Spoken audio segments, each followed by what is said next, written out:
ಎಲ್ಲರಿಗೂ ಕೂಡ ಸ್ವಾಗತ. ನಾನು ಕಾರ್ತಿಕ್ ಕುಂದಾರ್. ಇವತ್ತಿನ ವಿಶೇಷ ಕಾರ್ಯಕ್ರಮದಲ್ಲಿ ಸೌಹಾರ್ದ ಕ್ಷೇತ್ರ ಇದೀಗ ಯಾವ ರೀತಿಯಲ್ಲಿ ಪ್ರಗತಿಯನ್ನು ಕಂಡಿದೆ, ಬಹುಶಃ ಗಣನೀಯ ಸಂಖ್ಯೆಯಲ್ಲಿ ಅಥವಾ ಯಾರೂ ಕೂಡ ಹುಬ್ಬೇರಿಸಿ ನಿಬ್ಬೆರಗಾಗುವ ರೀತಿಯಲ್ಲಿ ಸಹಕಾರಿ ಕ್ಷೇತ್ರ ಕರ್ನಾಟಕದಲ್ಲಿ ಬೆಳೆದು ನಿಂತಿದೆ.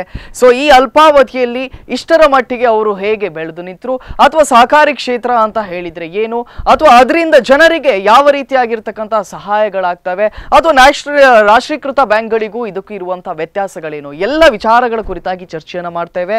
ಸೊ ನಿಮಗೆ ಒಂದು ರೀತಿಯಲ್ಲಿ ಮಾಹಿತಿಗಾರವಾಗಿ ಸೊ ನಿಮ್ಮಲ್ಲಿರ್ತಕ್ಕಂಥ ಡೌಟ್ಗಳನ್ನ ಅಥವಾ ನಿಮ್ಮಲ್ಲಿ ಇರುವಂತಹ ಪ್ರಶ್ನೆಗಳನ್ನ ಕ್ಲಾರಿಫೈ ಮಾಡ್ಲಿಕ್ಕಾಗಿ ಈ ಒಂದು ಕಾರ್ಯಕ್ರಮ.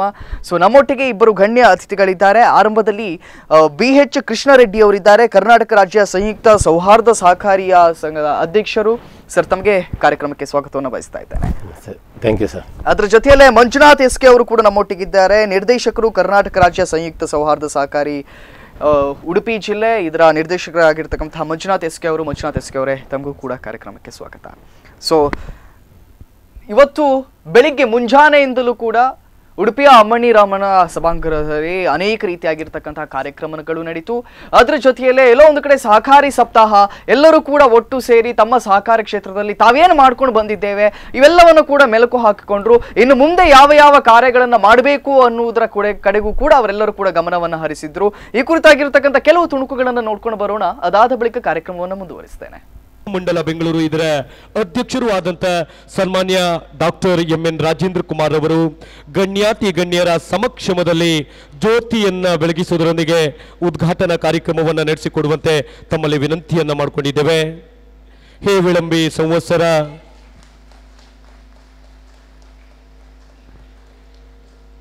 ಈ ಒಂದು ಪರ್ವ ಕಾಲಘಟ್ಟದಲ್ಲಿ ಉಡುಪಿಯ ನಾಡಹಬ್ಬ ಪರ್ಯಾಯ ಮಹೋತ್ಸವದ ಪರ್ವ ಕಾಲಘಟ್ಟದಲ್ಲಿ ನಾವಿದ್ದೇವೆ. ಶುಭಂ ಕರೋತಿ ಕಲ್ಯಾಣಂ ಆರೋಗ್ಯಂ ಧನಸಂಪದಂ ಶತ್ರುಬುದ್ಧಿ ವಿನಾಶಾಯ ದೀಪಂ ಜ್ಯೋತಿ ನಮೋಸ್ತುತೆ. ದೀಪಂ ಜ್ಯೋತಿ ಪರಬ್ರಹ್ಮ ದೀಪಂ ಜ್ಯೋತಿ ಜನಾರ್ದನ ದೀಪೋ ಹರತಿ ಪಾಪಾನಿ ಸಂಧ್ಯಾ ದೀಪಂ ನಮೋಸ್ತುತೆ. ದೀಪವನ್ನ ಬೆಳಗಿಸುವುದರೊಂದಿಗೆ ಈ ಒಂದು ಸೌಹಾರ್ದ ಸಹಕಾರಿಗಳ ಸಮಾವೇಶದ ಉದ್ಘಾಟನಾ ಕಾರ್ಯಕ್ರಮವನ್ನು ನಡೆಸಿಕೊಟ್ಟಂತೆ MN ರಾಜೇಂದ್ರ ಕುಮಾರ್ ಅವರಿಗೆ ತಮ್ಮೆಲ್ಲರ ಒಂದು ಗಟ್ಟಿಯಾದ ಚಪ್ಪಾಳೆ ಮೂಲಕ ಪ್ರೀತಿಯ ಕೃತಜ್ಞತೆಗಳನ್ನು ಸಲ್ಲಿಸಿಕೊಂಡಿದ್ದೇವೆ. ಈ ಜಿಲ್ಲೆಯ ಸಹಕ್ಕೆ ಗಣ್ಯರು ಸಾಕ್ಷಿಯಾಗಬೇಕಾಗಿ ವಿನಂತಿಯನ್ನು ಮಾಡಿಕೊಂಡು ಇದೀಗ ನಾಮಫಲಕವನ್ನು ಅನಾವರಣ ಮಾಡುವುದರೊಂದಿಗೆ ನಮ್ಮ ನೂತನ ಉಡುಪಿ ಜಿಲ್ಲೆಯ ಸೌಹಾರ್ದ ಸಹಕಾರಿ ಒಕ್ಕೂಟ ನಿಯಮಿತದ ಸಂಪರ್ಕ ಕಚೇರಿಯ ಉದ್ಘಾಟನಾ ಕಾರ್ಯಕ್ರಮ ಇದೀಗ ಸಾಗಿ ಬರ್ತಾ ಇದೆ. ನಾಮಫಲಕದ ಅನಾವರಣ ಇದೀಗ ಸಾಗಿ ಬರ್ತಾ ಇದೆ. ಹೆಚ್ಚಿನ ವಿವರಗಳಿಗೆ ಸಂಪರ್ಕವನ್ನು ಮಾಡತಕ್ಕಂಥ ಕಚೇರಿ ಕ್ಯಾರಾಫ್ ನಿರ್ಮಾಣ ವಿವಿಧೋದ್ದೇಶ ಸೌಹಾರ್ದ ಸಹಕಾರಿ ನಿಯಮಿತ 2ನೇ ಮಹಡಿ ನೈವೇದ್ಯ ಹೋಟೆಲ್ ಕಟ್ಟಡ ಉಡುಪಿ. ಇಲ್ಲಿ ಕಚೇರಿ ಕಾರ್ಯ ಆರಂಭಿಸಲಿಕ್ಕಿದೆ. ಸಂಪರ್ಕವನ್ನು ಮಾಡಬಹುದಾಗಿದೆ. ಇದೀಗ ನಾಮಫಲಕದ ಅನಾವರಣಕ್ಕಾಗಿ ಇದುವೇ ಶುಭ ಕಾಲ, ಶುಭಗಳಿಗೆ, ಶುಭ ಮುಹೂರ್ತ, ಶುಭ ಲಗ್ನ, ಶುಭ ಕರ್ಣ. ದೀಪಜ್ಯೋತಿ ಪರಬ್ರಹ್ಮ ದೀಪಜ್ಯೋತಿ ಜನಾರ್ದನ ದೀಪೋ ಹರತಿ ಪಾಪಾನಿ ಸಂಧ್ಯಾ ದೀಪ ನಮೋಸ್ತುತೆ. ದೀಪವನ್ನ ಬೆಳಗಿಸುವ ಮುಖೇನವಾಗಿ ಕಾರ್ಯಕ್ರಮ ಉದ್ಘಾಟನೆಗೊಳ್ತು. ಅದರಲ್ಲಿ ಕೆಲವು ನಿರ್ಣಯಗಳನ್ನು ಕೂಡ ತೆಗೆದುಕೊಳ್ಳಲಾಯಿತು. ಮತ್ತೆ ಸಹಕಾರಿ ಸಪ್ತಾಹ ಯಾವ ರೀತಿ ಆಯಿತು, ಅಥವಾ ಸೌಹಾರ್ದತೆಯನ್ನ ಯಾವ ರೀತಿ ಬೆಳೆಸಲಿಕ್ಕೆ, ಎಲ್ಲ ವಿಚಾರಗಳ ಕುರಿತಾಗಿ ಚರ್ಚೆ ಮಾಡ್ತೇವೆ. ಆರಂಭದಲ್ಲೇ BH ಕೃಷ್ಣರೆಡ್ಡಿ ಅವರಲ್ಲಿ ಸರ್, ಈ ರಾಷ್ಟ್ರೀಕೃತ ಬ್ಯಾಂಕ್ಗಳಿಗೂ ಮತ್ತು ಈ ನಮ್ಮ ಸೌಹಾರ್ದ ಬ್ಯಾಂಕ್ಗಳಿಗೂ ಇರುವಂತಹ ವ್ಯತ್ಯಾಸಗಳೇನು, ಇವತ್ತು ಜನರಿಗೆ ಆ ಒಂದು ಕ್ಲಾರಿಫೈ ಬೇಕಾಗಿದೆ. ಸರ್, ರಾಷ್ಟ್ರೀಕೃತ ಬ್ಯಾಂಕುಗಳು ಕೇಂದ್ರದ reserve bank of India BR act ಕೆಳಗಡೆ, ಕೇಂದ್ರದ ಕಾಯ್ದೆ ಕೆಳಗಡೆ ಕೆಲಸ ಮಾಡ್ತಾ ಹೋಗುತ್ತೆ. ಅವಕ್ಕೆ ಪೂರ್ತಿ ನಿಯಂತ್ರಣ ರಿಸರ್ವ್ ಬ್ಯಾಂಕ್ದು ಇರುತ್ತೆ. ಅದೇ ಸೌಹಾರ್ದ ಸಹಕಾರಿ ಕ್ಷೇತ್ರದಲ್ಲಿ ಎಲ್ಲ ರಾಜ್ಯದಲ್ಲೂ ಅದರದೇ ಆದಂಥ ಕಾಯ್ದೆ ಇರುತ್ತೆ. ಇದು ರಾಜ್ಯದ ಕಾಯ್ದೆ. ರಾಜ್ಯದ ಕಾಯ್ದೆಯಲ್ಲಿ ಸೌಹಾರ್ದ ಸಹಕಾರಿಗಳು ಕೆಲಸ ಮಾಡ್ತಾ ಇರ್ತದೆ. ರಾಷ್ಟ್ರೀಕೃತ ಬ್ಯಾಂಕ್ಗಳಿಗೆ ಯಾವುದೇ ಒಂದು ಸರ್ವಿಸ್ ಮೋಟಿವ್ ಇರೋದಿಲ್ಲ. ಓನ್ಲಿ ಕಮರ್ಷಿಯಲ್ ಆಕ್ಟಿವಿಟಿ, ಲಾಭಕ್ಕಾಗಿ ಮಾಡೋಂಥ ಸಂಸ್ಥೆಗಳು. ಆದರೆ ಸಹಕಾರಿ ಕ್ಷೇತ್ರದಲ್ಲಿ ಸಾಮಾಜಿಕ ಕಳಕಳಿಯಿಂದ, ಸಾಮಾಜಿಕ ಬದ್ಧತೆಯಿಂದ ಸಹಕಾರಿ ಕ್ಷೇತ್ರದಲ್ಲಿ ಸಂಸ್ಥೆಗಳು ಕೆಲಸ ಮಾಡ್ತಾ ಹೋಗ್ತದೆ. ಸಹಕಾರಿ ಸಂಸ್ಥೆಗಳು ರಾಜ್ಯ ಕಾಯ್ದೆ ಕೆಳಗಡೆ ಇರ್ತದೆ. ಎಲ್ಲ ನ್ಯಾಷನಲ್ ಬ್ಯಾಂಕ್ಸು RBI ಅಂಡರ್ ಅಲ್ಲಿ ಇರ್ತದೆ. ಬಹುಶಃ ಎಲ್ಲೋ ಒಂದು ಕಡೆ ಒಂದು ಬ್ಯೂಟಿಫುಲ್ ಮೋಟಿವ್ ಅನ್ನ ಇಟ್ಟುಕೊಂಡು ಇವತ್ತು ಸಹಕಾರಿ ಕ್ಷೇತ್ರ ಮುನ್ನುಗ್ತಾ ಇದೆ ಅಂತ ಹೇಳಿ. ಸೊ ಯಾವ ರೀತಿಯಲ್ಲಿ ಇವತ್ತು ಜನರಿಗೆ ಇದು ಉಪಯೋಗ ಆಗ್ತದೆ? ಯಾಕಂತ ಹೇಳಿದ್ರೆ ರಾಷ್ಟ್ರೀಕೃತ ಬ್ಯಾಂಕ್ಗಳು ಅಂತ ಹೇಳಿದ್ರೆ ಎಲ್ಲೋ ಒಂದು ಕಡೆ ಕಟ್ ಮಾಡುವಂಥದ್ದು, ಎಷ್ಟೋ ಜನರು ಕೂಡ ಹೆದರ್ತಾರೆ. ಈವನ್ ಈಗಿನ ಪರಿಸ್ಥಿತಿಯನ್ನ ನಾವು ಗಮನಿಸ್ತಾ ಬಂದ್ರೆ ರಾಷ್ಟ್ರೀಕೃತ ಬ್ಯಾಂಕ್ಗಳಿಗೆ ಹೆದರುವಂತ ಪರಿಸ್ಥಿತಿ ಬಂದಿದೆ. ಅದನ್ನ ಬಹಿರಂಗವಾಗಿ ಹೇಳುವಂತ ಅನಿವಾರ್ಯತೆ ಕೂಡ ಬಂದಿದೆ ಅಂತಾನೆ ಹೇಳ್ಬೋದೇನೋ. ಸೊ ಸಹಕಾರಿ ಕ್ಷೇತ್ರಗಳು ಯಾವ ರೀತಿಯಲ್ಲಿ ಅವರಿಗೆ ಸಹಾಯವನ್ನು ಮಾಡಬಹುದು ಅಥವಾ ಜನರ ಮನಸ್ಸನ್ನು ಮುಟ್ಟಬಹುದು ಅಂತ ಹೇಳಿ ತಮ್ಮಲ್ಲಿ ಮಂಜುನಾಥ್ ಎಸ್ಕೆ ಅವರಲ್ಲಿ? ಬಹುಶಃ ಸಹಕಾರಿ ರಂಗವನ್ನು ನಾವು ಜನರ ಮೂವ್ಮೆಂಟ್ ಆಗಿ ತಗೊಂಡ್ರೆ ಇಲ್ಲಿ ಪಾರದರ್ಶಕತೆಯನ್ನು ನೋಡ್ಬೋದು. ಯಾವುದೇ ಒಬ್ಬ ಹಳ್ಳಿಯ ರೈತ ಒಂದು ಸಹಕಾರಿ ಸಂಸ್ಥೆಗೆ ಹೋಗಿ ಅಥಾರಿಟೇಟಿಯಾಗಿ ಎಲ್ಲ ವಿಷಯಗಳನ್ನು ಪಡ್ಕೊಳ್ಬೋದು. FD ಬಗ್ಗೆ ಇರ್ಬೋದು, ಲೋನ್ ಬಗ್ಗೆ ಇರ್ಬೋದು, ಅಥವಾ ಯಾವುದೇ ಸರ್ವಿಸ್ ವಿಷಯಗಳು ಇರ್ಬೋದು. ಅವನಿಗೆ ಒಂದು ಅಥಾರಿಟಿ ಇದೆ, ಇದು ನನ್ನ ಸಂಸ್ಥೆ, ನಾನು ಕಟ್ಟಿದ ಸಂಸ್ಥೆ, ನನ್ನ ಚಳುವಳಿಯಿಂದ ಬಂದ ಸಂಸ್ಥೆ ಹೇಳುವ ಆ ಹಕ್ಕು ಇದೆ. ಅದು ನಿಮ್ಮ ಬೇರೆ ಎಲ್ಲೂ ಸಿಗುವುದಿಲ್ಲ. ಇದು ಸಹಕಾರಿ ಮೂವ್ಮೆಂಟಲ್ಲಿ ಮಾತ್ರ ಸಿಗ್ತದೆ. ಸೊ ಎಲ್ಲೋ ಒಂದು ಕಡೆ ಜನರು ಟ್ರಾನ್ಸ್ಪರೆಂಟ್ ಆಗಿ ಸಂಪೂರ್ಣವಾಗಿ ಇದು ನಮ್ಮದೇ ಬ್ಯಾಂಕ್ ಅನ್ನುವ ರೀತಿಯಲ್ಲಿ ಅವರು ವ್ಯವಹಾರವನ್ನ ಮಾಡಬಹುದು, ಅಥವಾ ತಮ್ಮದೇ ಯಾವುದೇ ಡೌಟ್ಗಳಿದ್ರೆ ಕ್ಲಾರಿಫೈ ಇದ್ರೆ ಯಾವುದೇ ಭಯ ಆತಂಕ ಇಲ್ಲದೆ ನಿರರ್ಗಳವಾಗಿ ಅವರೊಟ್ಟಿಗೆ ಮಾತಾಡ್ಕೊಂಡು ಎಲ್ಲ ಕ್ಲಾರಿಫೈ ಅನ್ನ ಮಾಡ್ಕೊಳ್ಬಹುದು ಅಂತ ಹೇಳಿ. ಸೊ ಎಲ್ಲೋ ಒಂದು ಕಡೆ ಗ್ರಾಹಕರಿಗೂ ಮತ್ತು ಬ್ಯಾಂಕ್ನ ಸಿಬ್ಬಂದಿಗಳಿಗೂ ಒಂದು ಅವಿನಾಭಾವ ಸಂಬಂಧ ಇಲ್ಲಿ ಇರ್ತದೆ ಅನ್ನುವಂಥ ವಿಚಾರ. ಸರ್, ಅದ್ರ ಜೊತೆಯಲ್ಲಿ ರಾಜ್ಯ ಸೌಹಾರ್ದ ಸಹಕಾರಿ ಚಳುವಳಿ ಯಾವಾಗ ಆರಂಭ ಆಯಿತು, ಯಾಕೆ ಆರಂಭ ಆಯಿತು ಅನ್ನುವಂಥ? ಸರ್, ರಾಜ್ಯದಲ್ಲಿ ಸೌಹಾರ್ದ ಕಾಯ್ದೆ 2001ರಲ್ಲಿ ನಮ್ಮ ರಾಜ್ಯ ಸರ್ಕಾರ ಪ್ರಾರಂಭ ಮಾಡ್ತು. ಹಿಂದೆ ಅರ್ಧನಾರೀಶ್ವರನ್ ಸಮಿತಿ ಒಂದು ಸಲ ಈ ಸಹಕಾರಿ ಚಳುವಳಿ ಬಗ್ಗೆ ಪೂರ್ಣವಾಗಿ ಸ್ಟಡಿ ಮಾಡಿ ಎಲ್ಲೋ ಸರ್ಕಾರ ಹಸ್ತಕ್ಷೇಪ ಇರೋದ್ರಿಂದ ಸಹಕಾರಿ ಚಳುವಳಿ ತುಂಬ ಹಿಂಪಡೆ ಪಡಿತಾ ಇದೆ. ಒಂದು ಸಲ ಸರ್ಕಾರ ಹಸ್ತಕ್ಷೇಪ ಇರಬಾರ್ದು, ಇಲ್ಲದೇ ಇದ್ದರೆ ಸಂಸ್ಥೆಗಳು ಕರೆಕ್ಟಾಗಿ ಕೆಲಸ ಮಾಡ್ಕೊಂಡು ಹೋಗ್ತವೆ ಅನ್ನೋ ಒಂದು ಅಭಿಪ್ರಾಯಕ್ಕೆ ಬಂದು ಕೇಂದ್ರದ ಆಯೋಗದ ಶಿಫಾರಸ್ಸಿನ ಮೇಲೆ ರಾಜ್ಯದಲ್ಲಿ ಈ ಕಾಯ್ದೆ ಇಂಪ್ಲಿಮೆಂಟೇಷನ್ ಬಂತು. ಏನು ಡಿಫ್ರೆನ್ಸು ಅಂದರೆ ಸರ್ಕಾರದ ಯಾವುದೇ ರೀತಿಯಾದ ಹಸ್ತಕ್ಷೇಪ ಅಂದರೆ 90% ಹಸ್ತಕ್ಷೇಪ ಸೌಹಾರ್ದ ಸಹಕಾರಿಗಳಲ್ಲಿ ಇರೋದಿಲ್ಲ. ಅದೇ ನಾವು ಟ್ರೆಡಿಷನಲ್ ಆ್ಯಕ್ಟ್ ಅಂತ ಏನಂತೀವಿ 1959, ಅದಕ್ಕೆ ಪೂರ್ಣ ನಿಯಂತ್ರಣ, ಪೂರ್ಣ ಸರ್ಕಾರದ ಹಸ್ತಕ್ಷೇಪ, ಸರ್ಕಾರದಿಂದ ಅನುದಾನ, ಗ್ರಾಂಟು ಇವೆಲ್ಲ ಕೊಡುವಂಥ ವ್ಯವಸ್ಥೆ ಹಳೆ ಕಾಯ್ದೆಯಲ್ಲಿ ಇರ್ತದೆ. ಆದರೆ ಸೌಹಾರ್ದ ಸಹಕಾರಿಗಳಲ್ಲಿ ಯಾವುದೇ ಕಾರಣಕ್ಕೆ ಸರ್ಕಾರದಿಂದ ಯಾವುದೇ ಅನುದಾನ, ಸಬ್ಸಿಡಿ, ಸಪೋರ್ಟು ಈ ಥರ ಇದು ಸಂಪೂರ್ಣವಾಗಿ ನಮ್ಮದೇ ಬ್ಯಾಂಕ್, ನಾವೇ ನಡೆಸ್ಕೊಂಡು ಹೋಗ್ತೇವೆ, ನಾವೇ ಅದನ್ನ ನಿಭಾಯಿಸ್ಕೊಂಡು ಹೋಗ್ತೇವೆ. ಸದಸ್ಯರೇ ಒಡೆತನ ಇರೋಂಥದ್ದು. ಈಗ ಮಂಜುನಾಥ್ ಅವರು ಹೇಳಿದಂಗೆ ಸದಸ್ಯರೇ ಮಾಲೀಕರು, ಅದ್ರಲ್ಲಿ ಬರೋ ಲಾಭ ಕೂಡ ಸದಸ್ಯರಿಗೆ ಡಿವಿಡೆಂಡ್ ಮುಖಾಂತರ ಹಂಚೋಂಥ ವ್ಯವಸ್ಥೆ ಇರ್ತದೆ. ಅದೆಲ್ಲ ಸದಸ್ಯರು ಕೂಡ ಆ ಒಂದು ಸಂಸ್ಥೆಗೆ ಮಾಲೀಕರು. ಸೊ ಈ ವ್ಯವಸ್ಥೆಯಲ್ಲಿ ಸೌಹಾರ್ದ ಸಹಕಾರಿಯಲ್ಲಿ ಕೆಲಸ ಮಾಡ್ತಾ ಹೋಗ್ತಾರೆ. ಎಸ್ ಸರ್, ಅದ್ರ ಜೊತೆಲೆ ಯಾವಾಗ ಆರಂಭ ಆಯಿತು ಮತ್ತು ಈ ಸರ್ಕಾರದ ಹಸ್ತಕ್ಷೇಪ ಇಲ್ಲದೆ ಇದ್ರೆ ಜನರಿಗೆ ಯಾವ ರೀತಿ ಲಾಭ ಅನ್ನುವಂಥ ಪ್ರಶ್ನೆ. ಯಾವುದೇ ಒಂದು ಕಾಯ್ದೆಯಲ್ಲಿ ಸರ್ಕಾರ ಇಂಟರ್ಫಿಯರ್ ಅಂತ ಆದಾಗ ಅದು ರೆಡ್ ಟೈಪಿಸಮ್ ಏನು ಹೇಳ್ತೇವೆ ನಾವು, ಅಧಿಕಾರಿಶಾಹಿಗಳು ಬರ್ತದೆ. ಆ ಅಧಿಕಾರಿಶಾಹಿಗಳು ಬಂದಾಗ ಕಾಯ್ದೆಯನ್ನು ಯಥಾವತ್ತಾಗಿ ಇಂಪ್ಲಿಮೆಂಟೇಷನ್ ಮಾಡಲಿ ಸಾಧ್ಯ ಇಲ್ಲ. ಸೌಹಾರ್ದ ಕಾಯ್ದೆಯಲ್ಲಿ ಆಡಳಿತ ಮಂಡಳಿ ಏನಿದೆ, ಚುನಾಯಿತ ಆಡಳಿತ ಮಂಡಳಿ ನೇರ ಸದಸ್ಯರಿಗೆ ಹೊಣೆಗಾರರಾಗಿರ್ತಾರೆ. ಅಲ್ಲಿನ ಜನರಲ್ ಬಾಡಿಯಲ್ಲಿ ಏನು ಸಭೆ ಇರ್ತದೆ, ವಾರ್ಷಿಕ ಸಭೆಯಲ್ಲಿ ಎಲ್ಲ ನೀತಿ ನಿಯಮಗಳನ್ನು ಚರ್ಚೆ ಮಾಡಿ ಅನುಷ್ಠಾನ ಮಾಡಲಿಕ್ಕೆ ಕಾರ್ಯಕ್ರಮಗಳನ್ನು ರೂಪಿಸ್ತಾರೆ. ಇದು ಸರ್ಕಾರದ ಹಸ್ತಕ್ಷೇಪ ಬಂದಾಗ ಸಾಧ್ಯ ಇರುವುದಿಲ್ಲ. ಸೌಹಾರ್ದದಲ್ಲಿ ಅಧ್ಯಕ್ಷರು ಹೇಳಿದಾಗೆ 90% ಯಾವುದೇ ಹಸ್ತಕ್ಷೇಪ ಇರುವುದಿಲ್ಲ. ನಾವು ತಪ್ಪು ಮಾಡಿದಾಗ ಮಾತ್ರ ನಮ್ಮ ಮೇಲೆ ಕ್ರಮ ಕೈಗೊಳ್ಳೋದು ಬಿಟ್ಟರೆ ದೈನಂದಿನ ಚಟುವಟಿಕೆಗಳಲ್ಲಿ ಸರ್ಕಾರ ಹಸ್ತಕ್ಷೇಪ ಮಾಡಲಿಕ್ಕೆ ಬರುವುದಿಲ್ಲ. ಇದರಲ್ಲಿ ಸೊ ಇದರ ಹೆಸರೇ ಬಹಳ ಅರ್ಥಗರ್ಭಿತವಾಗಿದೆ, ಸೌಹಾರ್ದ. ನಾವೆಲ್ಲರೂ ಒಟ್ಟಿಗೆ ಇರುವಂತಹದ್ದು, ಅಥವಾ ನಮ್ಮೊಟ್ಟಿಗೆ ಚರ್ಚೆಯನ್ನು ಮಾಡಿಕೊಂಡು ಯಾವುದೇ ಸಮಸ್ಯೆಗಳಿದ್ರೆ ನಾವೇ ನಿಭಾಯಿಸಿಕೊಂಡು ನಮ್ಮದೇ ಬ್ಯಾಂಕ್ ಅನ್ನುವ ರೀತಿ, ನಮ್ಮ ಮನೆ ಅನ್ನುವ ರೀತಿಯಲ್ಲಿ ನಿಭಾಯಿಸಿಕೊಂಡು ಹೋಗುವಂಥದ್ದು ಅಂತ ಹೇಳಿ. ಸರ್ಕಾರದ ಹಸ್ತಕ್ಷೇಪ ಇದ್ರೆ ಎಲ್ಲೋ ಒಂದು ಕಡೆ ರೂಲ್ಸ್ ಅಂಡ್ ರೆಗ್ಯುಲೇಷನ್ಗಳನ್ನ, ಅಥವಾ ನೀವು ಇದೇ ರೀತಿ ಮಾಡಬೇಕು, ಇಂತಹದ್ದೇ ಟಾರ್ಚರ್ಗಳನ್ನು ಯಾರಿಗಾರು ನೀಡಬೇಕು, ಈ ಯಾವುದೇ ಪ್ರಶ್ನೆಗಳು ಅಲ್ಲಿ ಇರುವುದಿಲ್ಲ ಅಂತ ಹೇಳಿ. ಸರ್, ಅದ್ರ ಜೊತೆಯಲ್ಲಿಯೇ ಇವತ್ತು ಸೌಹಾರ್ದ ಸಹಕಾರಿಯ ಆಯ್ಕೆ ಅಥವಾ ಆ ಒಂದು ಕಾಯ್ದೆ, ಇತ್ತೀಚೆಗೆ ಆಗಿರತಕ್ಕಂಥ ಕಾಯ್ದೆಯ ವಿಶೇಷತೆಗಳೇನು? ಸರಿ, ಸೌಹಾರ್ದ ಸಹಕಾರಿಯ ಕಾಯ್ದೆ ವಿಶೇಷ ಅಂದರೆ ಒಂದು ರಾಜ್ಯದಲ್ಲಿ 2 ಕಾಯ್ದೆ ಇದೆ. ಒಂದು ಟ್ರೆಡಿಷನಲ್ ಆ್ಯಕ್ಟ್, ನಮ್ಮ ಪಾರಂಪರಿಕವಾಗಿ 100 ವರ್ಷದ ಇತಿಹಾಸ ಇರೋಂಥ 1959 ಹಳೆ ಸಹಕಾರಿ ಕಾಯ್ದೆ ಅಂತ ಹೇಳ್ತೇವೆ. ಇದು 1997 ಸೌಹಾರ್ದ ಕಾಯ್ದೆ ಅಂತ. 1997ಕ್ಕೆ ಪ್ರಾರಂಭ ಆಗಿದ್ದು, ಇಂಪ್ಲಿಮೆಂಟೇಷನ್ ಆಗಿದ್ದು 2001ರಲ್ಲಿ. ಮೇಜರ್ ವಿಶೇಷತೆ ಏನು ಅಂದರೆ ಸರ್ಕಾರದ ಅನುದಾನ, ಸರ್ಕಾರದ ಏನೇ ಸವಲತ್ತುಗಳು ಪಡಿಬೇಕು ಅಂತ ಉದ್ದೇಶ ಇದ್ದು, ಸದಸ್ಯರು ಸಾಮಾನ್ಯ, ಆಮೇಲೆ ಸರ್ಕಾರದ ಹಸ್ತಕ್ಷೇಪ ಬೇಕು, ನಮಗೆ ಸರ್ಕಾರದ ನಿಯಂತ್ರಣ ಬೇಕು, ಯಾವುದನ್ನ ಸಂಸ್ಥೆಗಳು ಅಂಥ ಮನೋಭಾವ ಇರೋಂಥ ಸದಸ್ಯರು ಸೇರಿ ಒಂದು ಸಹಕಾರ ಸಂಸ್ಥೆಯನ್ನು ಪ್ರಾರಂಭ ಮಾಡ್ತಾರೆ. ಅದು ಸರ್ಕಾರದ 1959 ಕಾಯ್ದೆ ಅಡಿಯಲ್ಲಿ ನೋಂದಣಿ ಆಗ್ತದೆ. ಅದರಲ್ಲಿ ಸರ್ಕಾರದ ನಿಯಂತ್ರಣ, ಸರ್ಕಾರದ ಹಸ್ತಕ್ಷೇಪ ಮತ್ತು ಸರ್ಕಾರದ ಅನುದಾನ, ಸರ್ಕಾರದ ಸಹಾಯ ಎಲ್ಲ ರೀತಿಯಲ್ಲೂ ಇರುತ್ತೆ. ಸೌಹಾರ್ದ ಸಹಕಾರಿಗಳಿಗೆ ಯಾವುದೇ ರೀತಿ ಸರ್ಕಾರದ್ದು 3 ವಿಷಯ ಬಿಟ್ಟರೆ ಮಿಕ್ಕಿದ್ದು ಯಾವುದರಲ್ಲೂ ಸರ್ಕಾರ ಎಂಟರ್ ಆಗೋದಿಲ್ಲ. ಒಂದು ರಿಜಿಸ್ಟ್ರೇಷನ್ನು ಸರ್ಕಾರ ಮಾಡಿಕೊಡುತ್ತೆ, ನೋಂದಣಿ ಸರ್ಕಾರ ಮಾಡಿಕೊಡುತ್ತೆ.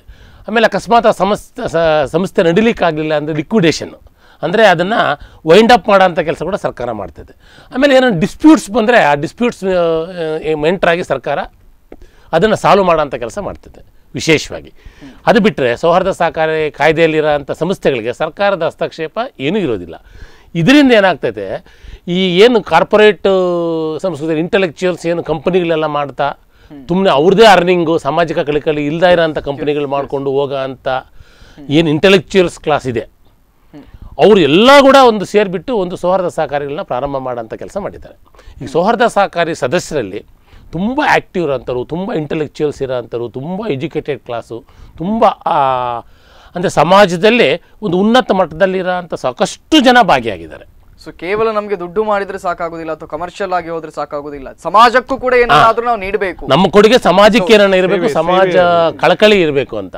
ಆಮೇಲೆ ಸೌಹಾರ್ದ ಸಹಕಾರಿ ಕಾಯ್ದೆಯಲ್ಲಿ ಕೊನೆಯ ಉದ್ದೇಶನೇ ಅದು, ವಿತ್ ಸಾಮಾಜಿಕ ಸೋಷಿಯಲ್ ಕಮಿಟ್ಮೆಂಟ್ ಅಂತ, ಸಾಮಾಜಿಕ ಕಳಕಳಿಯಿಂದನೇ ಮಾಡಬೇಕು ಅಂತ. ಆ ರೀತಿ ಸಮಾಜ ಸೇವೆ ಮಾಡಬೇಕು ಅಂತ ಇರೋರು. ಈಗ ಪ್ರೊಫೆಷನಲ್ ಆಗಿ ನಮ್ಮ ಉಡುಪಿ ನಿರ್ದೇಶಕರು ಮಂಜುನಾಥ್ ಅವ್ರನ್ನ ತಗೊಂಡ್ರೆ ಅವರು ಅಡ್ವೊಕೇಟ್, ಅವ್ರಿಗೂ ಈ ಕ್ಷೇತ್ರಕ್ಕೆ ಏನು ಸಂಬಂಧ ಇರೋದಿಲ್ಲ. ಇವತ್ತಿನ ಪ್ರೊಫೆಷನಲ್ ಎಥಿಕ್ಸ್ಗೂ ಇದಕ್ಕೂ ಯಾವುದೇ ಸಂಬಂಧ ಇರಲಿಲ್ಲ. But you want to do something to the nation and something to the society.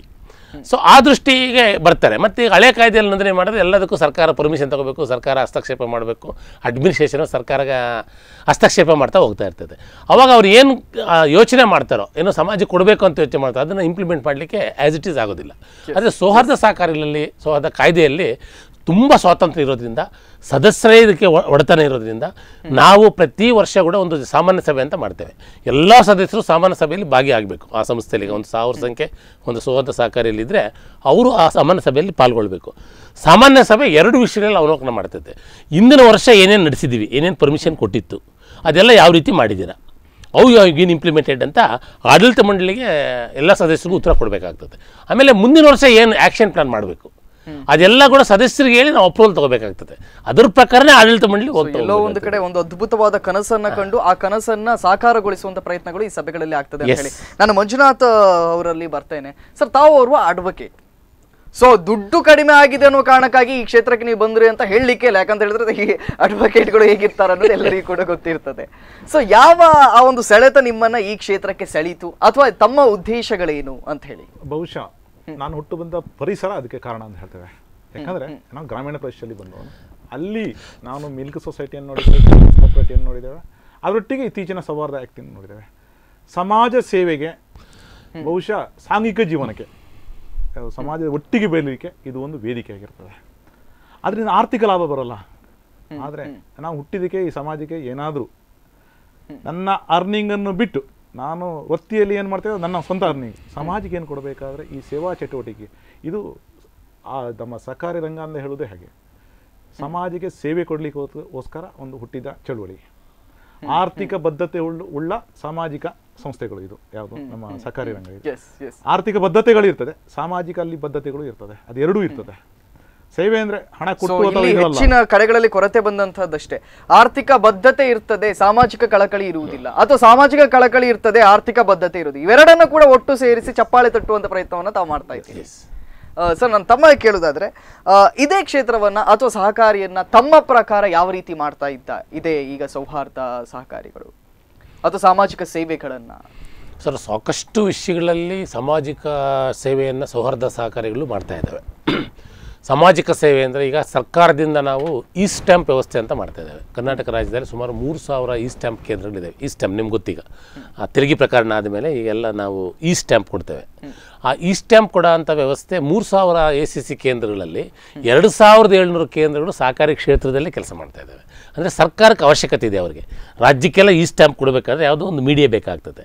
ಅದು ಸರ್ವಿಸ್, ಅದರಲ್ಲೇನು ನಮಗೇನು ಪ್ರಾಫಿಟ್ಟು ಅಂತ ಏನಿರೋದಿಲ್ಲ. ಏನು 5 ರೂಪಾಯಿ 10 ರೂಪಾಯಿ ಚಾರ್ಜ್ ಮಾಡಿಬಿಟ್ಟು ಏನು ನಮ್ಮ ಕಾರ್ಟ್ರಿಡ್ಜ್ ಪ್ರಿಂಟು ಪೇಪರ್ ಪ್ರಿಂಟಿಗೆ ಮಾತ್ರ ತಗೊಂಡು ಇಶ್ಯೂ ಮಾಡಿ ಅಂತ ಸರ್ಕಾರ ಆದೇಶ ಮಾಡಿದ ತಕ್ಷಣ 2700 ಅಂದರೆ 90% ಭಾಗ ವಿತರಣೆ ಸಹಕಾರಿ ಕ್ಷೇತ್ರದಲ್ಲಿ ನಡೀತಾ ಹೋಗ್ತಾ ಇದೆ.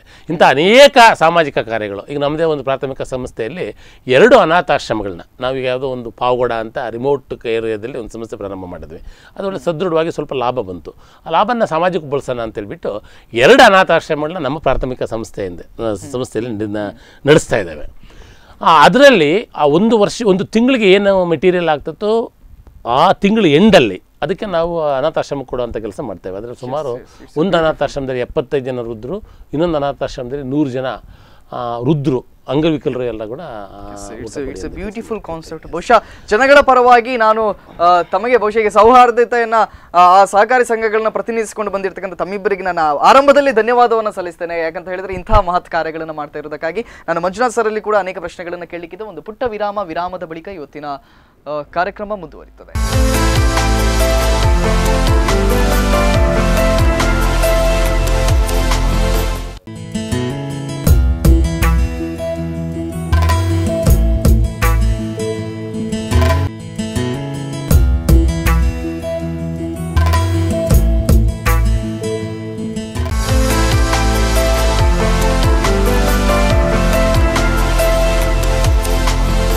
ಸಹಕಾರಿ ಸೌಹಾರ್ದ ವಿಶೇಷ ಕಾರ್ಯಕ್ರಮಕ್ಕೆ ತಮ್ಗೆಲ್ಲರೂ ಕೂಡ ಮತ್ತೊಮ್ಮೆ ಸ್ವಾಗತವನ್ನು ಬಯಸ್ತಾ ಇದ್ದೇನೆ. ತಾವೆಲ್ಲರೂ ಕೂಡ ಕೇಳ್ತಾ ಇದ್ರಿ, ಅವರೆಲ್ಲರೂ ಬಹಳ ಚಂದದಲ್ಲಿ ಎಕ್ಸ್ಪ್ಲನೇಷನ್ ಅನ್ನು ನೀಡ್ತಾ ಹೋದ್ರು. ನಿಮ್ಮ ಅನೇಕ ಡೌಟ್ಗಳನ್ನು ಇನ್ನೂ ಕೂಡ ಕ್ಲಿಯರ್ ಮಾಡ್ತೇವೆ. ಸರ್, ತಮಗಿಬ್ಬರಿಗೂ ಕೂಡ ವಿರಾಮದ ಬಳಿಕ ಮತ್ತೊಮ್ಮೆ ಕಾರ್ಯಕ್ರಮಕ್ಕೆ ಸ್ವಾಗತ. ನಾನು ಮಂಜುನಾಥ್ ಸರ್ ಅಲ್ಲಿ ಸೌಹಾರ್ದ ಸಹಕಾರಿ ಕ್ಷೇತ್ರದ ಅಭಿವೃದ್ಧಿಯಲ್ಲಿ ಸರ್ಕಾರದ ಪಾತ್ರ ಏನು ಅನ್ನುವಂಥ ಪ್ರಶ್ನೆಗಳು ಕೂಡ ಬರ್ತದೆ. ಬಹುಶಃ ಪ್ರತ್ಯಕ್ಷವಾಗಿ ಸರ್ಕಾರದ ಯಾವುದೇ ಒಂದು ಪಾತ್ರ ಇರುವುದಿಲ್ಲ. ನೋಂದಣಿ ಮಾಡಲಿಕ್ಕೆ ಅವರು ಈಸಿಯೆಸ್ಟ್ ವೇಯನ್ನು ಕೊಟ್ಟರೆ ಅದರಷ್ಟು ಒಳ್ಳೆ ಉಪಕಾರ ಮತ್ತೊಂದಿಲ್ಲ. ಈಗ ನೋಂದಣಿ ಸ್ವಲ್ಪ ಡಿಲೇ ಆಗ್ತಾ ಇರ್ತದೆ. ನಮ್ಮ ಜಿಲ್ಲೆಯಲ್ಲಿ ಸಾಧಾರಣ ಅಡ್ಡಿಲ್ಲ, ಬೇರೆ ಜಿಲ್ಲೆಗೆ ಹೋದಾಗ ಸ್ವಲ್ಪ ಕಷ್ಟ ಸಾಧ್ಯ ಇದೆ. ನಾವು ಆನ್ಲೈನ್ ರಿಜಿಸ್ಟ್ರೇಷನಿಗೆ ಹೋದರೆ ಖಂಡಿತ ಇದರಿಂದ ನಮಗೆ ಸೌಹಾರ್ದ ಸಹಕಾರಿಗಳು ತುಂಬ ಲಾಭ ಆಗ್ತದೆ. ಮುಂದಿನ ದಿನಗಳಲ್ಲಿ ಅದ್ರ ಬಗ್ಗೆ ಸರ್ಕಾರ ಯಾಕೆ ರಿಜಿಸ್ಟ್ರೇಷನ್ಗಳು ಯಾಕೆ ತಡವಾಗ್ತಾ ಇದೆ? ಅದು ಕಾರಣಗಳು ಬೇರೆ ಬೇರೆ ಇದೆ. ಕೆಲವು ವಿಷಯಗಳನ್ನ ನಾವು ಡಿಸ್ಕ್ಲೋಸ್ ಮಾಡ್ಲಿಕ್ಕೆ ಬರಲ್ಲ. ಆದರೂ ನಾನು ಹೇಳ್ತೇನೆ, ಯಾಕೆ ಕೇಳಿದರೆ ಒಂದೊಂದು ಆಫೀಸರ್ನ ಮರ್ಜಿ ಮೇಲೆ ಇರ್ತದೆ. ಏನೋ ಉಡುಪಿ ಕುಂದಾಪುರದಲ್ಲಿ ಓಕೆ, ಮತ್ತು ಆ ಕಡೆ ಹೋದಾಗ ಸ್ವಲ್ಪ ಕಷ್ಟ ಆಗ್ತದೆ. ನಾವು ಹಾಸನ, ಮೈಸೂರು ಆ ಕಡೆ ಎಲ್ಲ ಹೋದಾಗ ಅಲ್ಲಿನ ಪರಿಸ್ಥಿತಿಗಳು ಬೇರೆ ಇದೆ. ನೋಂದಣಿಗಳು ಬಹುಶಃ ಒಂದು ಕಂಪನಿ ರಿಜಿಸ್ಟರ್ ಮಾಡಬೇಕಾದ್ರೆ ಇವತ್ತು 24 ಗಂಟೆಯಲ್ಲಿ ಆಗುತ್ತೆ ಆನ್ಲೈನ್, ನಿಮಗೆ ಗೊತ್ತಿರ್ಬೋದು. ನಾವೊಂದು ಸೌಹಾರ್ದ ಸೊಸೈಟಿ ಮಾಡಬೇಕಾದ್ರೆ 3 ರಿಂದ 6 ತಿಂಗಳು ತಗೊಳ್ತದೆ. ಡಿಫರೆನ್ಸ್ ನೋಡಿ. ಬಹುಶಃ ಇದು ಟೂ ಮಚ್ ಅಂತ ಹೇಳಿದ ಮಟ್ಟಿಗೆ. ನಾವು ನೋಂದಣಿಯನ್ನು ಸಿಂಪ್ಲಿಫೈ ಮಾಡಿ ಆನ್ಲೈನ್ ಮಾಡಬೇಕು. ಆದ್ದರಿಂದ ಸಹಕಾರಿ ಮೂವ್ಮೆಂಟ್ ಗ್ರಾಮೀಣ ಪ್ರದೇಶಕ್ಕೆ ಒಳ್ಳೆದಾಗುತ್ತೆ. ಬಹುಶಃ ಎಲ್ಲಾ ಕ್ಷೇತ್ರಗಳಲ್ಲಿ ಕೂಡ ಒಂದು ಕಾಂಪಿಟೇಷನ್ ಅಂತ ಇದ್ದೇ ಇರ್ತದೆ. ಸಹಕಾರಿ ಕ್ಷೇತ್ರದಲ್ಲಿ ಕಾಲಿಡುವವರ ಸಂಖ್ಯೆ ಏನಾದರೂ ಇದೆಯಾ? ಹೇಗೆ ನಾನು ಹೇಳಿದ ಮಟ್ಟಿಗೆ ಇಲ್ಲಿ ಕಾಲೆಳಿಲಿಕ್ಕೆ ಆಗುವುದಿಲ್ಲ, ಮತ್ತು ಕಾಲೆಳೆಯುವ ಸಂಖ್ಯೆಯನ್ನು ಬರಲ್ಲ. ಯಾಕಂದ್ರೆ ವೈಯಕ್ತಿಕ ಲಾಭಗಳಿರಲ್ಲ. ವೈಯಕ್ತಿಕ ಲಾಭ ಬಂದಾಗ ಒಂದು ಕಂಪನಿ ಅಥವಾ ಇನ್ನೊಂದು ಇನ್ಸ್ಟಿಟ್ಯೂಷನ್ಗೆ ಕಾಂಪಿಟೇಷನ್ ಬರುತ್ತೆ. ಇಲ್ಲಿ ಆದ ಲಾಭ ನಮ್ಮ ಮುಖ್ಯ ಅಲ್ಲ, ನಮಗೆ ಸದಸ್ಯರ ಸ್ಯಾಟಿಸ್ಫ್ಯಾಕ್ಷನು. ಇನ್ನೊಂದು ಎಲೆಕ್ಷನ್ ನಾವು ಗೆದ್ದು ಬರಬೇಕಾದ್ರೆ ಆ ಸದಸ್ಯರು ಅವನಿಗೆ ಬೆಂಬಲ ಕೊಡಬೇಕು. ಆ ಸದಸ್ಯರ ಸಂತೃಪ್ತಿ ಮುಖ್ಯ ಆಗಿರ್ತದೆ.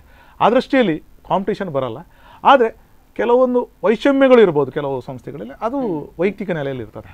ಸೊ ವೈಯಕ್ತಿಕ ನೆಲೆಗಳಲ್ಲಿ ಬಿಟ್ಟರೆ ಸಾಮಾಜಿಕವಾಗಿ ಸಹಕಾರಿ ರಂಗದಲ್ಲಿ ನಿಜ ಕೂಡ ಸಾಮಾಜಿಕ ಕ್ಷೇತ್ರಕ್ಕೆ ತಾವೇನಾದ್ರು ತೊಡಗಿಸಿಕೊಳ್ತೇವೆ ಅನ್ನುವವರಿಗೆ ವಿರೋಧಗಳು ಹೆಚ್ಚಾಗಿ ಬರುವುದಿಲ್ಲ. ಸೊ ಬಂದರೂ ಕೂಡ ಅದು ಗಣನೆಗೆ ಬರುವುದಿಲ್ಲ ಅಂತ ಹೇಳಿ, ನಗಣ್ಯ ಅಂತ ಹೇಳಿ. ಸರ್, ಇದರ ಉಸ್ತುವಾರಿಯನ್ನ ಅಥವಾ ಜವಾಬ್ದಾರಿಯನ್ನ ಅಥವಾ ಯಾರು ವಹಿಸ್ಕೊಂಡಿರ್ತಾರೆ ಈ ಸಹಕಾರಿ ಸಂಘಗಳ ಅಥವಾ ಸೌಹಾರ್ದ ಸಂಘಗಳ? ಸರ್, ನಾನು ಮೊದಲೇ ತಿಳಿಸಿದಂಗೆ ತಮಗೆ 2 ಕಾಯ್ದೆ ಇದೆ ರಾಜ್ಯದಲ್ಲಿ. ಟ್ರೆಡಿಷನಲ್ ಆ್ಯಕ್ಟ್ 1959 ಉಸ್ತುವಾರಿನ ಸರ್ಕಾರನೇ ವಹಿಸ್ಕೊಂಡಿರ್ತದೆ.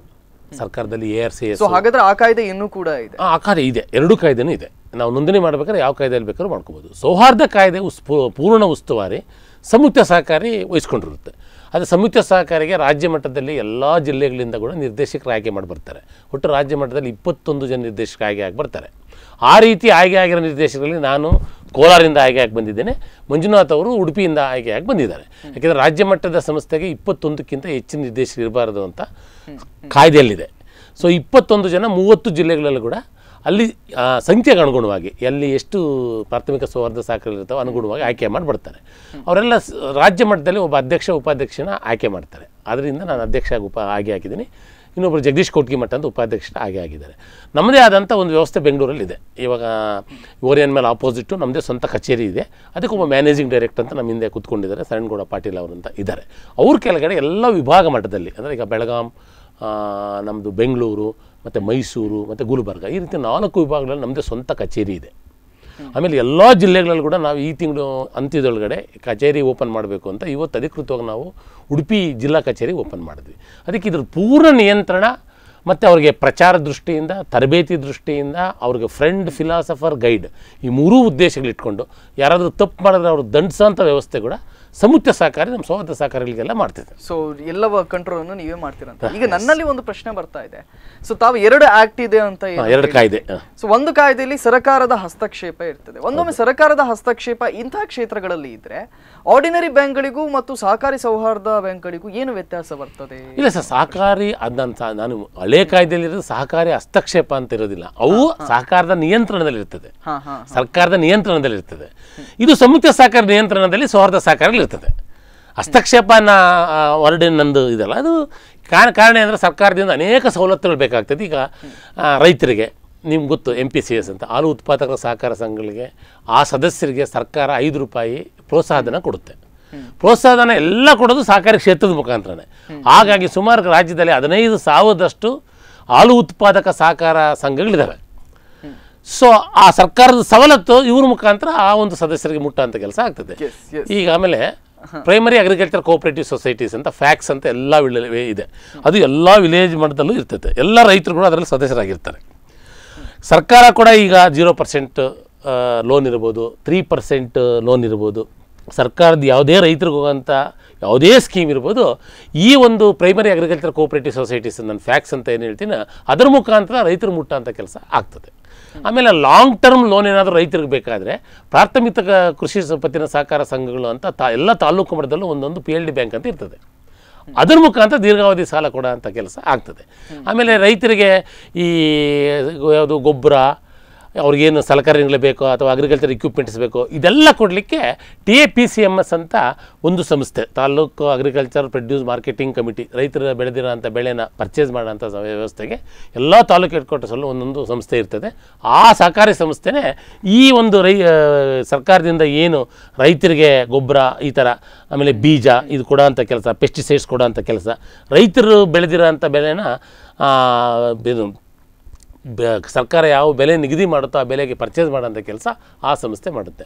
ಈ ರೀತಿ ಅವಿರ್ಭಾವ ಸಂಬಂಧ ಸರ್ಕಾರಕ್ಕೂ ಸಹಕಾರ ಸಂಸ್ಥೆಗಳಿಗೂ ಇರ್ತದೆ. ಆದರೆ ಸೌಹಾರ್ದ ಸಹಕಾರಿಗಳು ಈ ಸರ್ಕಾರದ್ದು ಏನು ಯಾವುದೂ ಕೆಲಸ ಮಾಡೋದಿಲ್ಲ. ಈಗ ಫಾರ್ ಎಕ್ಸಾಂಪಲ್ ಈ ಸ್ಟ್ಯಾಂಪಲ್ಲಿ ಸರ್ಕಾರದ ಯಾವುದೇ ಸಬ್ಸಿಡಿ ಏನೂ ಇರೋದಿಲ್ಲ. ಅದಕ್ಕೆ ಒಂದು ಸಾಮಾಜಿಕ ಸೇವೆ ದೃಷ್ಟಿಯಿಂದ ಇದನ್ನು ತಗೊಂಡು ನಾವು ಇಂಪ್ಲಿಮೆಂಟ್ ಮಾಡೋ ಅಂಥ ಕೆಲಸ ಮಾಡ್ತಾ ಹೋಗ್ತೇವೆ. ಈ ರೀತಿ ವ್ಯವಸ್ಥೆ ಮಾಡಿಕೊಂಡು ಸರ್ಕಾರದ ಜೊತೆ ಸಂಪರ್ಕ ಇರ್ತೈತೆ. ಹಸ್ತಕ್ಷೇಪ ಅಂದರೆ ಎಲ್ಲದಕ್ಕೂ ಸರ್ಕಾರ ತೊಂದರೆ ಮಾಡುತ್ತೆ ಅಂತಂದಿಲ್ಲ. ಎಲ್ಲದಕ್ಕೂ ಸರ್ಕಾರ ಪೂರ್ಣ ಸಪೋರ್ಟ್ ಆಗಿದೆ. ನಮ್ಮ ಸೌಹಾರ್ದ ಸಹಕಾರಿ ಕಾಯ್ದೆಗೆ ಕೂಡ ಸರ್ಕಾರ ಪೂರ್ಣ ಸಪೋರ್ಟ್ ಇದೆ. ನಮಗೆಲ್ಲೋ ಸ್ವಲ್ಪ ಚಿಕ್ಕ ಪುಟ್ಟ ಸಮಸ್ಯೆ ಆದಾಗ ಮೊನ್ನೆ ನಮ್ಮ ಮಾನ್ಯ ಸಹಕಾರ ಸಚಿವರಾದಂಥ ರಮೇಶ್ ಜಾರಕಿಹೊಳಿ ಅವರು ನಮ್ಮ ಬೆಳಗಾವಿ ವಿಭಾಗ ಸಂಚಾರಿ ಪೀಠಕ್ಕೆ ಬಂದು ತಮಗೇನೇನು ಸಮಸ್ಯೆ ಇದೆ ಎಲ್ಲರೂ ಪೂರ್ಣ ನಾನು ಕಾಯ್ದೆ ಅಮೆಂಡ್ಮೆಂಟ್ ಮಾಡೋ ಮುಖಾಂತರ ಸಾಲ್ವ್ ಮಾಡಿಕೊಡ್ತೀನಿ ಅಂತ ನಮಗೆ ಭರವಸೆ ಕೊಡೋದಲ್ಲ. ದೊಡ್ಡ ಸಮಾವೇಶ ಆಯಿತು. ಆ ಸಮಾವೇಶದಲ್ಲಿ ಈಗಾಗಲೇ ಸರ್ಕಾರದ ಮಟ್ಟದಲ್ಲಿ ನಮ್ಮೆಲ್ಲ ಕಾಯ್ದೆಗಳು ತಿದ್ದುಪಡಿ ಮಾಡಿ ನಮಗಿನ್ನೂ ಸ್ವಾಯತ್ತತೆ ಸ್ವತಂತ್ರ ಕೊಟ್ಟು ಚೆನ್ನಾಗಿ ಮಾಡ್ಕೊಂಡು ಹೋಗ್ರಿ ಅನ್ನೋ ಒಂದು ಆಶೀರ್ವಾದ ಕೂಡ ಸರ್ಕಾರದಿಂದ ನಮಗೆ ರಮೇಶ್ ಜಾರಕಿಹೊಳಿ ಒಂದು ಕಡೆ ಈ 17 ವರ್ಷದ ಅವಧಿಯಲ್ಲಿ ಬೆಳೆದು ಬಂದಂತಹ ಪರಿಯನ್ನ ನೋಡಿ ಸರ್ಕಾರವು ಕೂಡ ಒಂದು ಕಡೆ ನಿಬ್ಬೆರಗಾಗಿದೆ ಅಂತಾನೆ ಹೇಳ್ಬಹುದೇನೋ.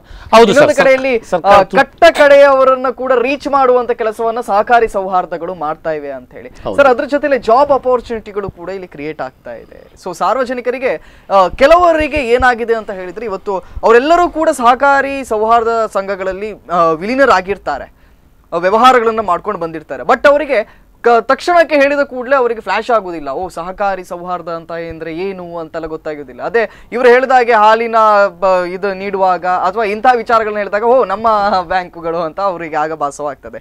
ಸರ್, ಈ ಕ್ಷೇತ್ರದಲ್ಲಿ ಸೊ ಕಟ್ಟ ಕಡೆಯವ್ರನ್ನ ಯಾವ ರೀತಿ ತಲುಪ್ತಾ ಇದ್ದಾರೆ ಅಥವಾ ಜಾಬ್ ಅಪರ್ಚುನಿಟಿಗಳು ಯಾವ ರೀತಿ ಕ್ರಿಯೇಟ್ ಆಗ್ತಾ ಇದೆ, ಇದ್ರ ಬಗ್ಗೆ ಹೇಳುತ್ತಿದ್ರೆ ತಾವೇನು ಹೇಳ್ತೀರಿ? ಬಹುಶಃ ಸಹಕಾರಿ ವ್ಯವಸ್ಥೆಯಲ್ಲಿ 2 ರೀತಿಯಲ್ಲಿ ಉದ್ಯೋಗ ಸಿಗ್ತದೆ. ಒಂದು ಪ್ರತ್ಯಕ್ಷ ಉದ್ಯೋಗ. ಈ ಉಡುಪಿ ಜಿಲ್ಲೆಗೆ ಹೇಳೋದಾದ್ರೆ 500 ಜನ ನೇರವಾಗಿ ಸೌಹಾರ್ದ ಸಹಕಾರಿಗಳಲ್ಲಿ ಡೈರೆಕ್ಟಾಗಿ ಸಂಬಳ ತಗೊಳ್ಳುವಂಥ ಎಂಪ್ಲಾಯ್ಸ್ ಇದ್ದಾರೆ. 500 ಜನ ಬೇರೆ ಪಿಗ್ಮಿ ಕಲೆಕ್ಟರ್ ಆ ರೀತಿಯ ಜಾಬ್ಸ್ಗಳಿದೆ. 1000 ಜನ ಆಗಿದೆ. ಪರೋಕ್ಷ ಅಂತ ಹೇಳಿದರೆ ಸೆಲ್ಫ್ ಎಂಪ್ಲಾಯ್ಮೆಂಟ್ ಈ ಗ್ರಾಮೀಣ ಪ್ರದೇಶದಲ್ಲಿ ನೀವು ಬ್ಯಾಂಕಲ್ಲಿ ಹೋಗಿ ಸಾಲ ತೆಗಿಲಿಕ್ಕೂ ಸೌಹಾರ್ದ ಸೊಸೈಟಿಗಳಲ್ಲಿ ತೆಗಿಲಿಕ್ಕೂ ಡಿಫರೆನ್ಸ್ ಇದೆ. ನೀವು 10 ಲಕ್ಷದಿಂದ 50 ಲಕ್ಷ ಅಥವಾ 1 ಕೋಟಿವರೆಗೆ ಅವರಿಗೆ ಪ್ರಾಜೆಕ್ಟ್ ಸರಿ ಇದ್ದರೆ ಇಮಿಡಿಯೇಟಾಗಿ 1 ತಿಂಗಳಲ್ಲಿ ಆ ಲೋನನ್ನು ಡಿಸ್ಬರ್ಸ್ಮೆಂಟ್ ಮಾಡೋ ವ್ಯವಸ್ಥೆಗಳಾಗುತ್ತೆ.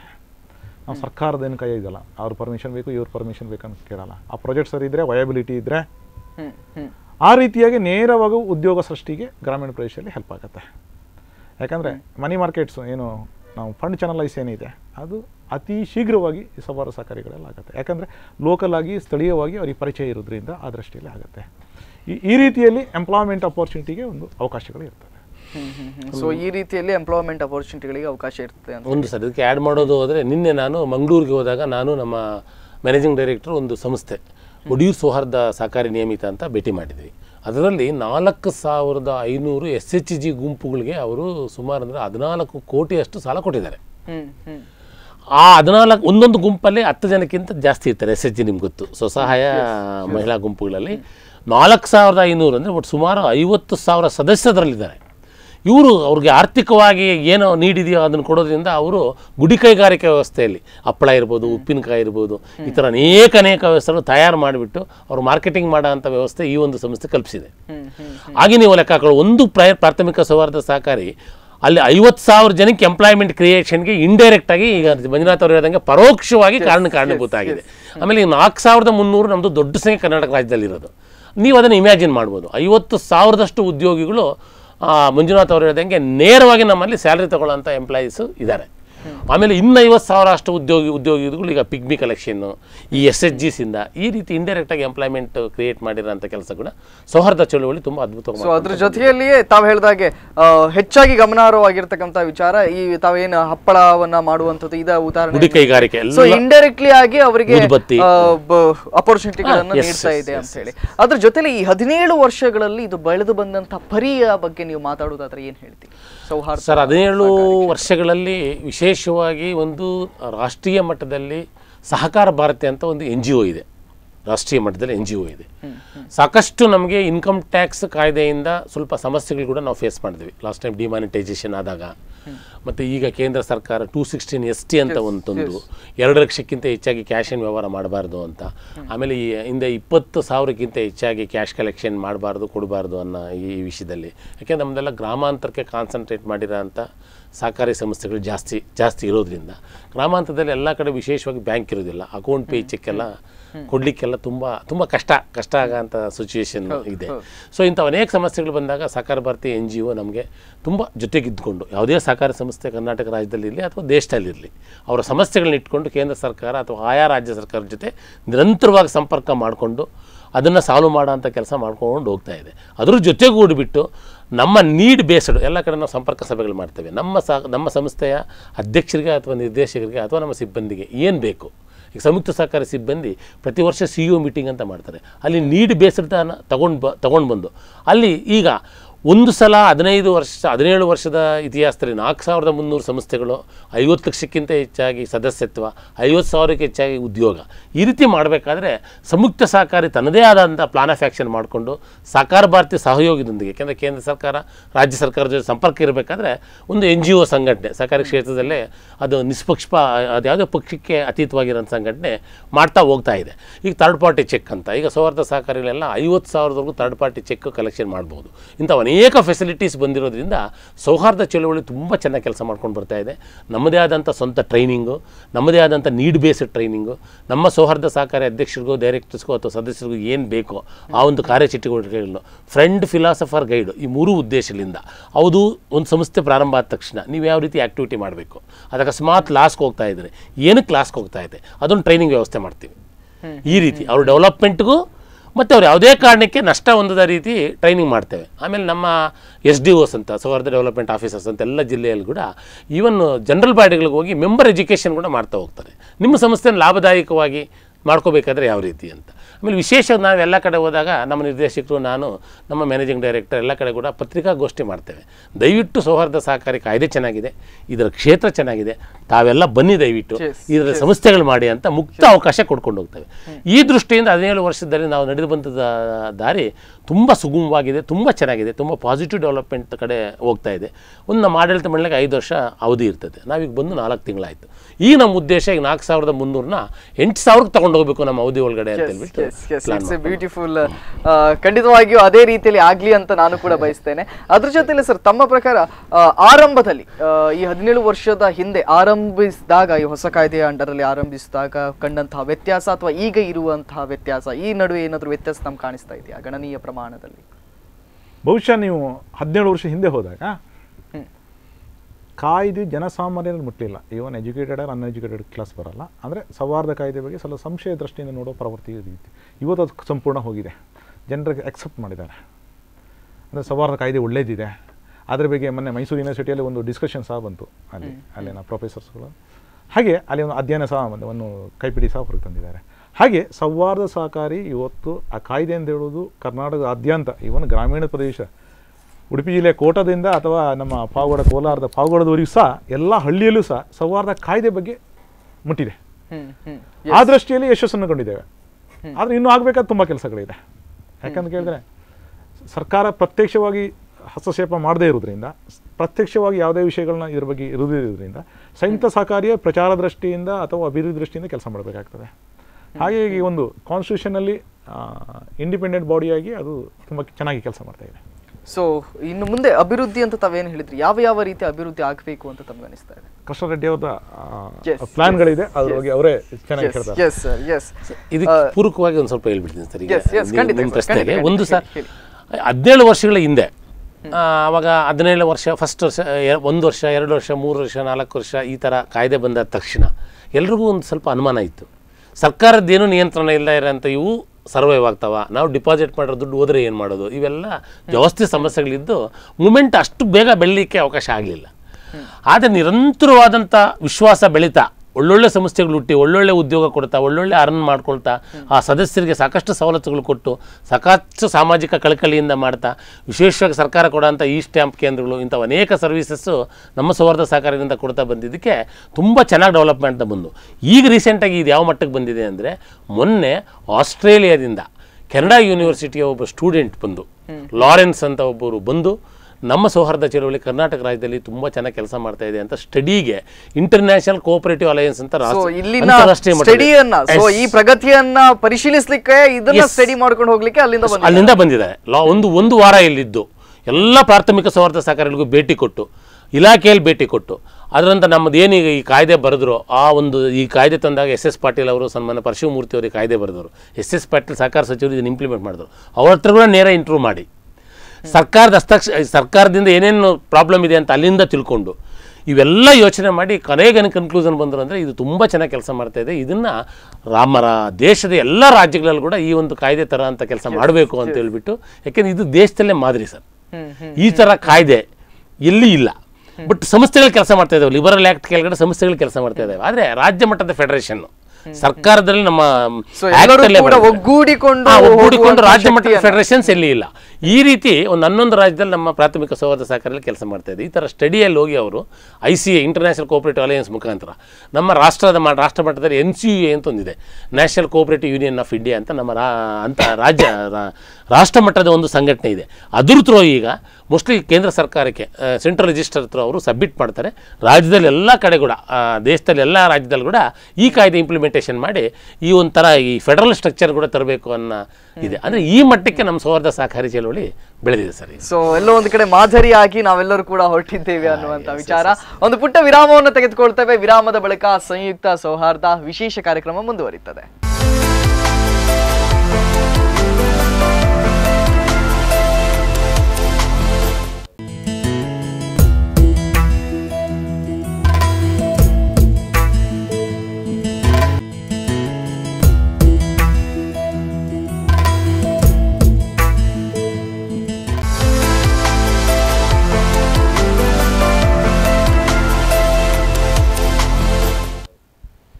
ಸಹಕಾರಿ ಸೌಹಾರ್ದತೆ ಪುಟ್ಟದೊಂದು ವಿರಾಮದ ಬಳಿಕ ಮತ್ತೊಮ್ಮೆ ತಮಗೆಲ್ಲರೂ ಕೂಡ ಸ್ವಾಗತವನ್ನು ಬಯಸ್ತಾ ಇದ್ದೇನೆ.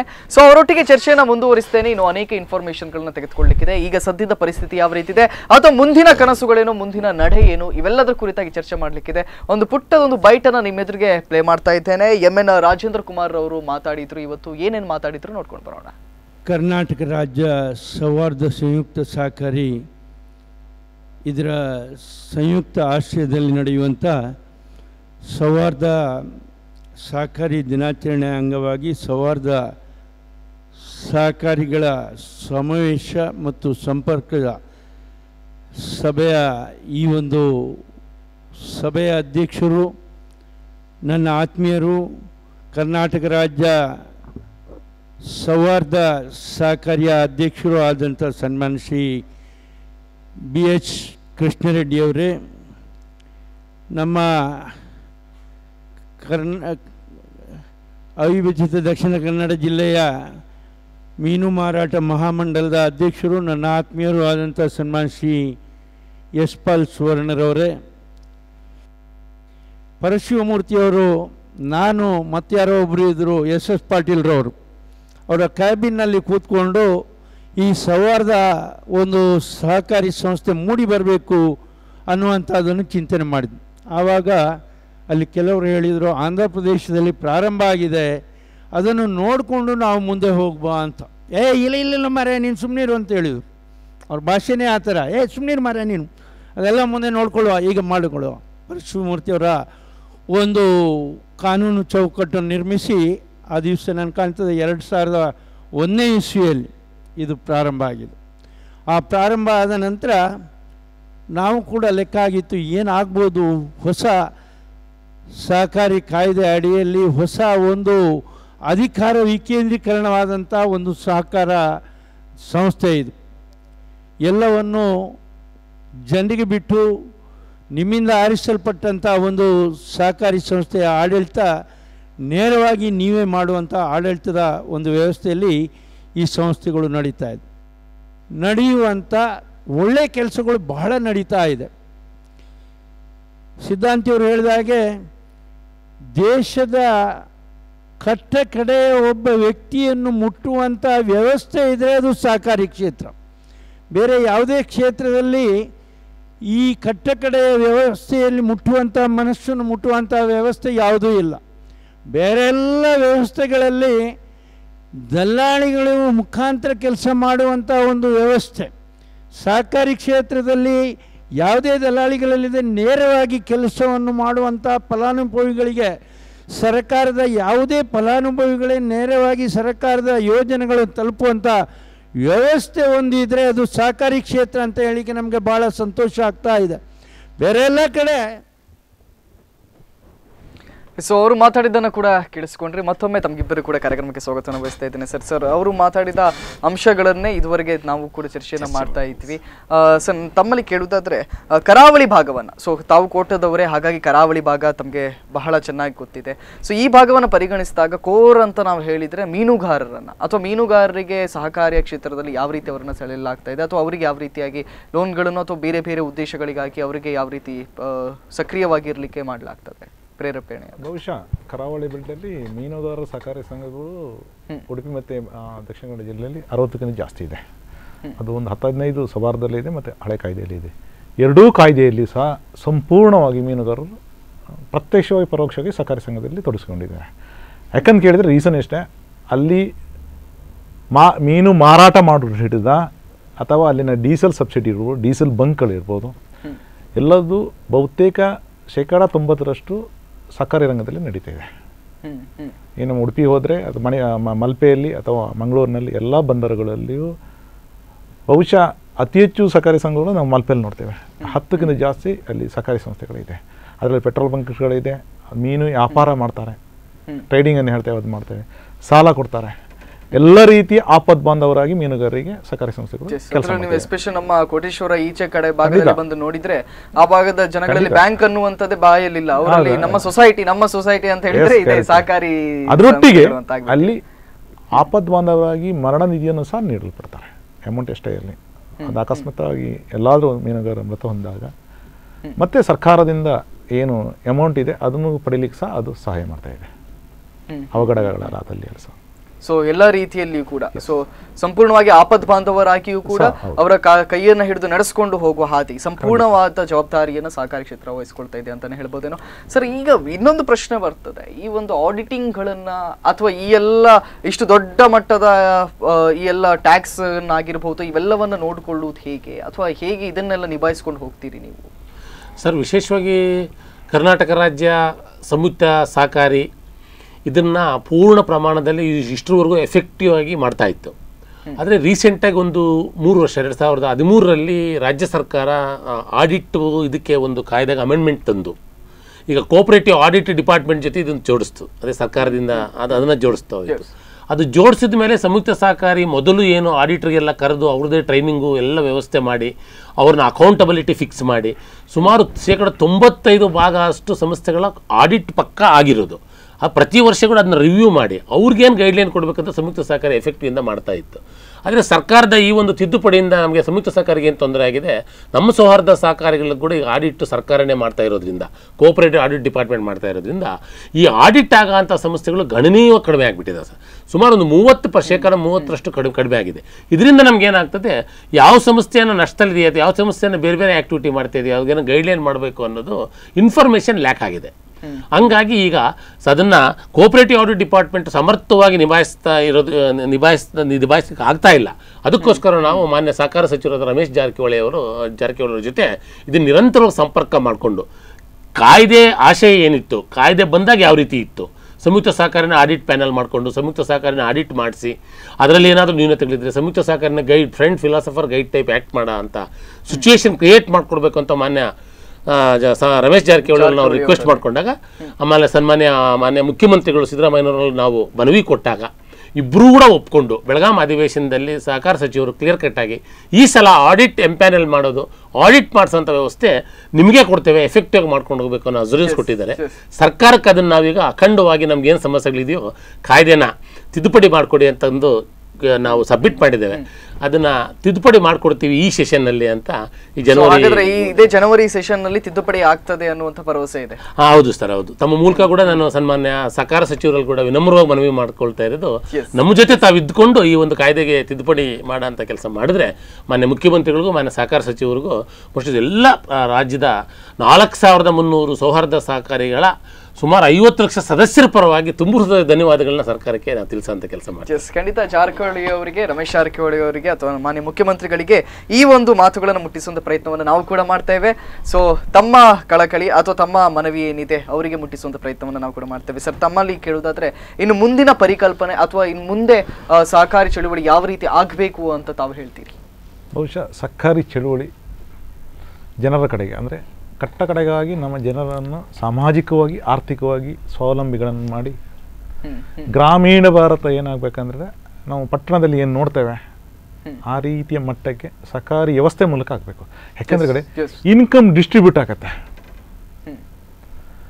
ಯಾರು ಸಹಕಾರಿ ನೇತಾರರಿದ್ದಾರೆ ಅವರು ಅಮೀರರಾಗಲ್ಲ. ಸಂಸ್ಥೆ ಬೆಳೆದಾಗ ಸದಸ್ಯರು ಆರ್ಥಿಕವಾಗಿ ಉನ್ನತಿ ಆಗ್ತಾರೆ. ಇಂಡಸ್ಟ್ರಿ ಬೇಡ, ಇಂಡಸ್ಟ್ರಿಲಿಸ್ಟ್ ಬೇಡ ಅಂತ ಹೇಳಲ್ಲ. ಆದರೆ ಸಾಮಾಜಿಕವಾಗಿ ಇನ್ಕಮ್ ಡಿಸ್ಟ್ರಿಬ್ಯೂಷನ್ಗೆ ಸಹಕಾರಿ ರಂಗ ಮಾತ್ರ ಸಾಧ್ಯ ಇದೆ. ಫಾರ್ ಎಕ್ಸಾಂಪಲ್, ಇಲ್ಲಿ 25% ಜಾಸ್ತಿ ಲಾಭಾಂಶವನ್ನೇ ಘೋಷಣೆ ಮಾಡಲಿಕ್ಕೆ ಸಹ ಕಾಯ್ದೆಯಲ್ಲಿ ಇಲ್ಲ, ಸೌಹಾರ್ದ ಕಾಯ್ದೆಯಲ್ಲಿ ಇಲ್ಲ, ಹಳೆ ಕಾಯ್ದೆಯಲ್ಲಿ ಇಲ್ಲ. ಕಂಪನಿಗಳಲ್ಲಿ ಇದಕ್ಕೆ ಲಿಮಿಟೇಷನ್ ಇರಲ್ಲ. ಅಥವಾ ಇಲ್ಲಿ ಒಬ್ಬ ವ್ಯಕ್ತಿ 1 ಶೇರ್ ಹೊಂದಿರಲಿ ಅಥವಾ 100 ಶೇರ್ ಹೊಂದಿರಲಿ ಒಂದು ವೋಟಿಂಗ್ ರೈಟ್ ಸಿಗುತ್ತೆ. ಅದು ಕಂಪನಿ ಕಾಯ್ದೆಯಲ್ಲಿ ಅದಿರಲ್ಲ. Each share have the 1 votes. ಹಾಗಾಗಿ ಸಾಮಾಜಿಕ ನಾಯಕತ್ವ ಮತ್ತು ಸಾಮಾಜಿಕ ಆರ್ಥಿಕ ಡಿಸ್ಟ್ರಿಬ್ಯೂಷನ್ಸಿಗೆ ಸಹಕಾರಿ ರಂಗ ಪ್ರಮುಖ ಕಾರಣ ಆಗ್ತದೆ. ಅದು ಗ್ರಾಮೀಣ ಪ್ರದೇಶದಲ್ಲಿ ಹೆಚ್ಚಾಗಿ ಬೆಳಿಬೇಕು. ಗ್ರಾಮೀಣ ಭಾಗದಲ್ಲಿ ಹೆಚ್ಚಾಗಿ ಬೆಳಿಬೇಕು. ಹಾಗೆ ಬೆಳೆದಾಗ ಸಾಮಾಜಿಕವಾಗಿ ನಮಗೆ ನಾಯಕತ್ವ ಸಿಗ್ತದೆ, ಅದರೊಟ್ಟಿಗೆ ಆರ್ಥಿಕ ಸ್ವಾವಲಂಬನೆಯೂ ಸಿಗ್ತದೆ.